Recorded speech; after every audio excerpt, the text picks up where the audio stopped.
Hello आणि नमस्कार मित्रमैत्रिणींनो, Dubai कट्टाच्या पहिल्या भागात आपल्या सर्वांचं स्वागत. माझं नाव परेश आपटे आणि दुबई कट्टा एक छोटासा उपक्रम नवीन चालू करतोय 2025मध्ये.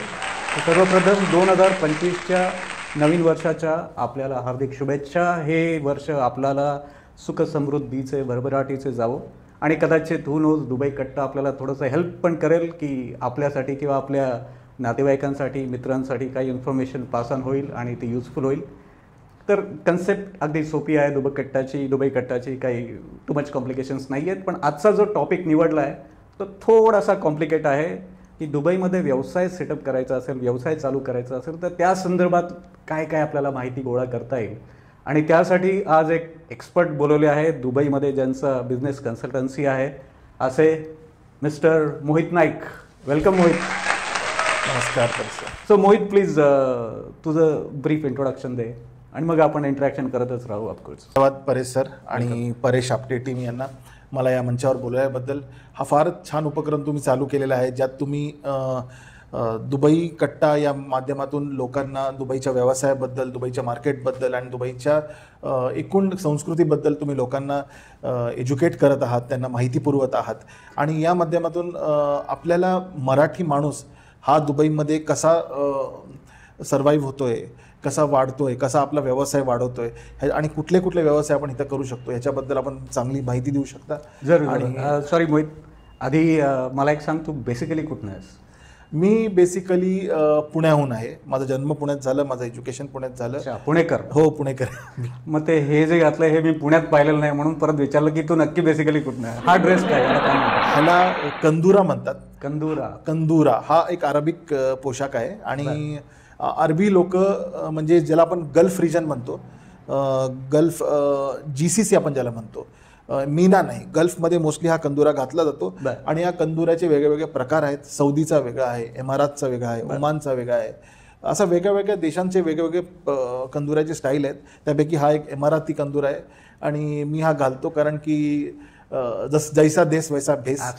आपण इथल्या लोकांमध्ये मिसळून राहतोय तर आपण इथल्या लोकांसारखं राहावं ही माझी धारणा असते आणि त्यासाठी मी हा कधी कधी स्पेशल ओकेजन्सवर घालत असतो. Very good. मग आजचं ओकेजन खरंच स्पेशल केलं. स्पेशलच आहे कारण की तुम्ही इन्व्हाइट केलेलं आहे आणि ही आपल्या कार्यक्रमाची नवीन सुरुवात आहे, त्यासाठी मी हा कंदुरा घालायचं निवडलं. Nice nice. काय म्हणतात दुबईत त्याला, काय म्हणतात नाईसला, काय म्हणतात चांगल्याला? छान. नाही छान नाही रे, ते मराठी झालं. दुबईमध्ये नाईसला म्हणतात मब्रुक. मब्रुक म्हणजे कॉंग्रॅच्युलेशन्स. अच्छा, कॉंग्रॅच्युलेशन. बरं. एनिवे, सो मला एक सांगा, तर पुण्यावरनं दुबई हा प्रवास तुझा कसा आहे? बेसिकली डायरेक्ट दुबई तू याचं ठरवलं का अजून काही मध्ये स्टेप्स होत्या त्याच्या? पुण्याहून दुबई असं झालं की पुण्याला माझा व्यवसाय होता. 2010 पासून मी व्यवसाय, जसं मी कॉलेज माझं पासआउट झालो 2010ला इंजिनिअरिंगमधून, त्यापासून मी तेव्हा मी अहमदाबादला गेलो बिझनेस करायला. अहमदाबाद? पुण्यातून अहमदाबादला गेलो आणि अहमदाबादमध्ये माझा कार ॲक्सेसरीजचा व्यवसाय होता. ओके. मी कार ॲक्सेसरीजचा एक ब्रँड होता, पुण्याचा ब्रँड होता एमटेक म्हणून, त्याचा मी डिस्ट्रीब्युटर होतो ऑल ओव्हर गुजरातसाठी. आणि तो ब्रँड मी गुजरातचं डिस्ट्रीब्युशन सुरू केलं अहमदाबादपासून. मग हळूहळू मी राजकोटला एक ऑफिस केलं, गांधीधामला एक ऑफिस केलं, नंतर उदयपूरला एक ऑफिस केलं. असं करत करत माझा अहमदाबाद, नॉर्दर्न गुजरात आणि उदयपूर रिजनमध्ये माझ्या बिझनेसचा मी विस्तार केला. ओके. आणि त्यानंतर मग तो बिझनेस नंतर मी एक बसेसचा पण व्यवसाय केला सोबत. माझ्या स्वतःच्या स्लीपर कोच बसेस होत्या आणि 8 स्लीपर कोच बसेस स्वतःच्या होत्या आणि मी हे पुणे अहमदाबाद, पुणे हैदराबाद आणि पुणे गोवा रूटवर या बसेस माझ्या चालायच्या आणि तो व्यवसायही व्यवस्थित चालू होता. आणि नंतर 2018मध्ये काय झालं, काही बिझनेसच्या शिफ्ट्समुळं माझा एक मित्र होता अजून एक दुबईमध्ये, तो केरळाचा आहे आणि त्यांनी मला म्हटलं की मी एक दुबईमध्ये व्यवसाय करतोय बिझनेस कन्सल्टन्सीचा आणि तो मला 2012 पासून ओळखत होता, चांगला मित्र होता.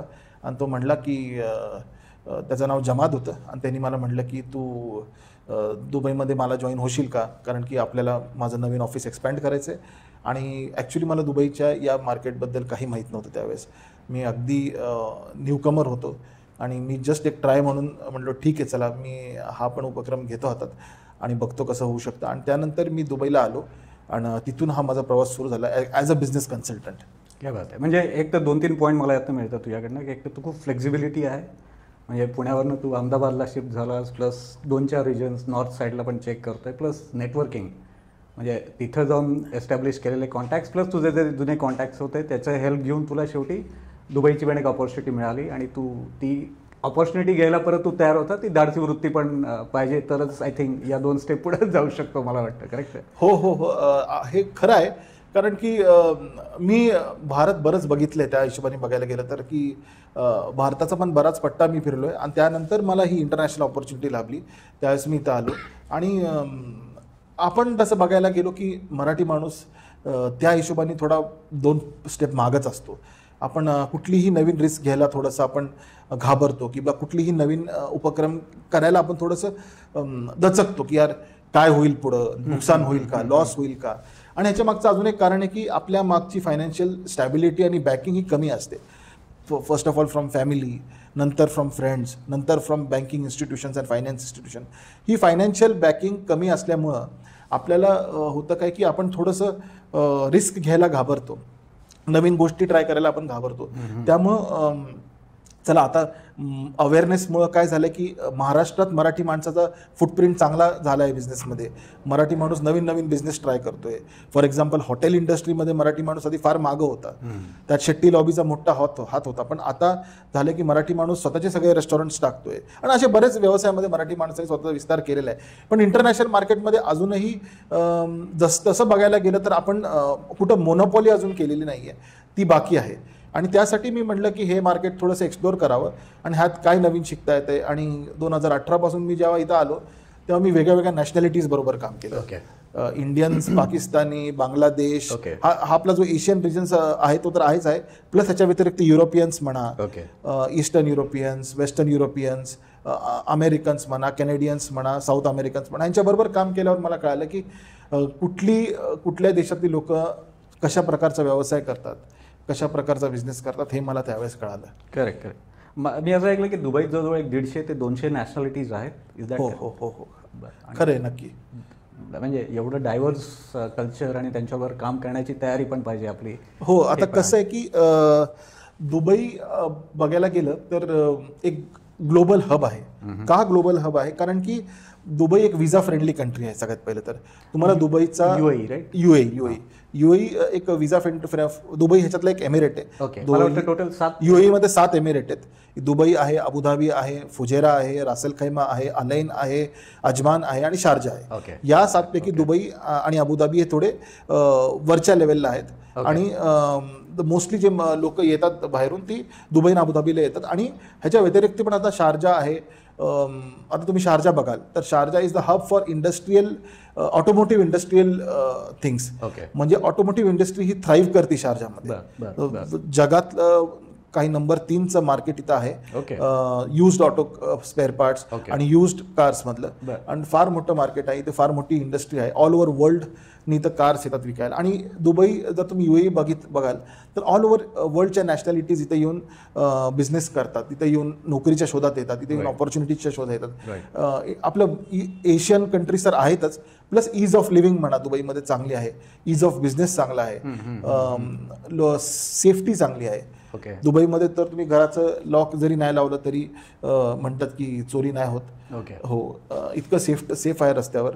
आणि आपल्याला पब्लिक सिक्युरिटी फार चांगली आहे. आणि म्हणून people feel safe and secure to come and work in Dubai and grow their business in Dubai. बरं, असं ऐकण्यात होतं की दुबईमध्ये तुम्हाला बिझनेस करण्यासाठी कोणी लोकल पार्टनरची गरज आहे, असं आहे का, काय आहे? हा रूल होता 2019 पर्यंत. 2019च्या स्टार्टपर्यंत तुम्हाला एक लोकल एमआरआती लागायचा. म्हणजे जो इथला लोकल पासपोर्ट होल्डर आहे, इथला लोकल सिटीजन आहे, तो तुम्हाला लागायचा तुमच्या लायसन्समध्ये 51% शेअर होल्डिंगमध्ये, और either as an agent in civil company असेल किंवा प्रोफेशनल लायसन्स असेल तर एजंट म्हणून लागायचा. आणि नाहीतर तर एक LLC कंपनी असेल तर त्यावेळेस तुम्हाला 51% शेअर्स त्याला द्यावे लागायचे. It was up till 2019. पण त्यानंतर तो रूल स्क्रॅप झाला. आणि now you can start a company in Dubai, either in the Dubai mainland और in the Dubai free zone with 100% ownership. म्हणजे 100% ओनरशिप तुमच्या स्वतःची असेल.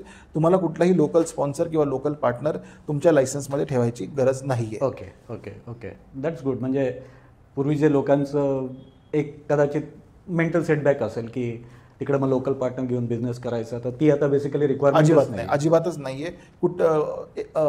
आधी काही सेक्टर्समध्ये पण आता मागच्या 3 वर्षापूर्वी काही सेक्टर्समध्ये लागत होतं, आता ते पण त्यांनी स्क्रॅप केलेलं आहे. Any business you start in Dubai, you don't need a local partner in your licence until and unless you are working with some government entities where they are having some mandatory things, otherwise it's not required. बरं. आणि बाकी मग अजून advantages काय आहेत UAE मध्ये business करण्यासाठी? मी नुसतं दुबई फोकस करत नाही, कारण UAE मध्ये बिझनेस करायचं आय थिंक इन्कम टॅक्स वगैरे अशा काही गोष्टी मी ऐकल्या, तर त्या बाबतीत काय आहे इफ यू कॅन? UAE मध्ये तसं बघायला गेलं तर इन्कम टॅक्स नाहीये. इथं कॉर्पोरेट टॅक्स नावाची हे आता जस्ट लॉन्च झाली 2023 मध्ये. कॉर्पोरेट टॅक्स म्हणजे तुमची इन्कम जर इयरली इन्कम 3,75,000 दिरहम्सच्या वरती असेल, 3,75,000 दिरहम्सच्या अबव असेल तर तुम्हाला 9% कॉर्पोरेट टॅक्स लागतो. 9% corporate tax on your business income लागतो. हा तुम्हाला कॉर्पोरेट टॅक्सवर झाला. अजूनही पर्सनल सॅलरीड इन्कमला तर अजून काहीच हे नाहीये, पण कॉर्पोरेट टॅक्स आता जस्ट लॉन्च झालेला आहे. तर बरेच अजून शोध आणि रिसर्च चालू आहे की कसा तो लागू करायचा, काय इन्कम स्लॅब आहे, त्यात खर्च कसे दाखवायचे वगैरे त्याच्यातलं आहे. पण if you are auditing your company, ती कंपनीचं तुम्ही इयरली ऑडिट करताय, वॅट रिटर्न फाईल करताय, आणि वॅट रिटर्न फाईल केल्यावर जसं आपल्या इथं GST रिटर्न्स आहे, इथं वॅट आहे 5% वॅट आहे सेलवर. Means if you are selling something for 100 dirhams, तुमचं 5% वॅट लागून तुम्हाला बिलिंग होईल 105 दिरहमचं. तो वॅट जेव्हा तुम्ही मंथ एंडला फाईल कराल, क्वार्टरली फाईल कराल, त्या वॅटच्या कॅल्क्युलेशन प्रमाणे आणि तुमच्या इयरली ऑडिट प्रमाणे जे तुमचं इन्कम जर 3,75,000च्या वरती असेल इयरली, तर तुम्हाला कॉर्पोरेट टॅक्स लागेल after all your expenses. After you every तुमचं हे नेट इन्कम मी सांगतो तुम्हाला, ग्रॉस इन्कम नाही. आणि प्लस एक पॉईंट दुबईमध्ये असेही आहेत की अदर दॅन कॉर्पोरेट टॅक्स बरेच बेनिफिट्स आहेत. तसं मी सांगितलं, इज ऑफ डुईंग बिझनेस ज्याला म्हणतो आपण. लायसन्सिंग हा फार कॉम्प्लिकेटेड पार्ट नाही आहे इथं कुठलाही बिझनेस करायला. आणि safety of money and safety of business जास्त आहे. तुम्हाला बिझनेस सिक्युरिटीबद्दल जास्त विचार नाही करावा लागत, तो तुम्हासाठी ओपन एंड. हां, ऑफकोर्स दुबईमध्ये जर बिझनेस करायचा तुम्हाला मार्केटिंगवर स्पेशल लक्ष द्यावं लागतं. That is one point. But other than that every sector has an open business opportunity, and you can do a good business here in UAE market. Okay. बरं, थोडंसं टॅक्सेशन पॉईंट ऑफ व्ह्यू अजून एक additional question, म्हणजे आता दुबईत तुमचं income असेल, मग त्याचं इंडियामध्ये तुम्हाला परत टॅक्स भरायला लागतो का? तसं नाही. तुम्ही जर दुबईचा तुमचा रेसिडेंट विजा असेल, दुबईचा स्वतःचा तुमचा रेसिडेंट विजा असेल, तर तुम्ही इंडियामध्ये टॅक्सेबल नाही आहात.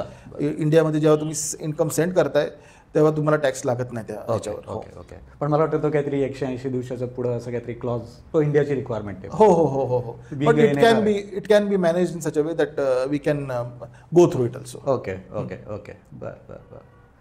ओके. अच्छा, आता दुबईचं ओव्हरऑल किंवा UAEचं ओव्हरऑल कुठल्या इंडस्ट्रीज आहेत किंवा कुठल्या टाईपच्या मेन इंडस्ट्रीज कॅटेगराईज आपल्याला करू शकतो आपण? आता दुबईमध्ये आपण बघायला गेलो तर ऑलमोस्ट एव्हरी बिझनेस हा दुबईमध्ये चालतोय. Starting from heavy business like manufacturing, एक छोटी ग्रोसरी म्हणा, एक छोटं टायर शॉप म्हणा, इथपर्यंत इथं बिझनेस आहेत जे ग्रो होत आहेत. आता if you talk from the Marathi माणूसच्या ज्या हिशोबाने बघायला गेलं तर मराठी माणूस इथं ऑलरेडी बऱ्याच बिझनेसमध्ये आहे. म्हणजे आपण म्हणतो इव्हेंट मॅनेजमेंटमध्ये आहे, मग टुरिझमच्या बिझनेसमध्ये आहे, मग इथं ग्रॉसरी आणि फूड स्टफच्या बिझनेसमध्ये आहे. कारण दुबईचा इम्पोर्ट मोस्टली इंडियापासून आहे. दुबईचा जो फूड सेक्टरचा इम्पोर्ट आहे तो इंडियापासून जास्त आहे, स्पेशली महाराष्ट्रापासून जास्त आहे.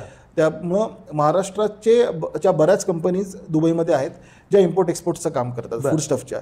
फॉर एक्झाम्पल, आपल्या इथं टमाटा येतो, आपल्या इथून आपल्या नाशिकमधनं कांदा मोस्टली येतो, आणि बाकी रिजन्समधनं ड्रमस्टिक म्हणा, पोमोग्रॅनेट म्हणा, आंबे म्हणा, किंवा ऑरेंजेस म्हणा, असे बरेच काही फ्रुट्स अँड व्हेजिटेबल्स इंडियातनं इथं इम्पोर्ट होतात. ग्रेप्स म्हणा, द्राक्ष म्हणा, मिरची म्हणा.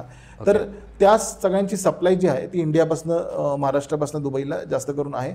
इम्पोर्ट एक्सपोर्टमध्ये आपली लोक जास्त आहेत, मराठी माणूस जास्त आहे, रेस्टॉरंट्स आहेत काही, आणि फूड अँड बेव्हरेजेसमध्ये आहेत, कन्सल्टन्सी सेक्टरमध्ये आहेत, चार्टर्ड अकाउंटंट्स आहेत, आणि बरेच अजून बिझनेस आहेत ज्यात मराठी माणूस थ्राईव्ह करतोय दुबईमध्ये.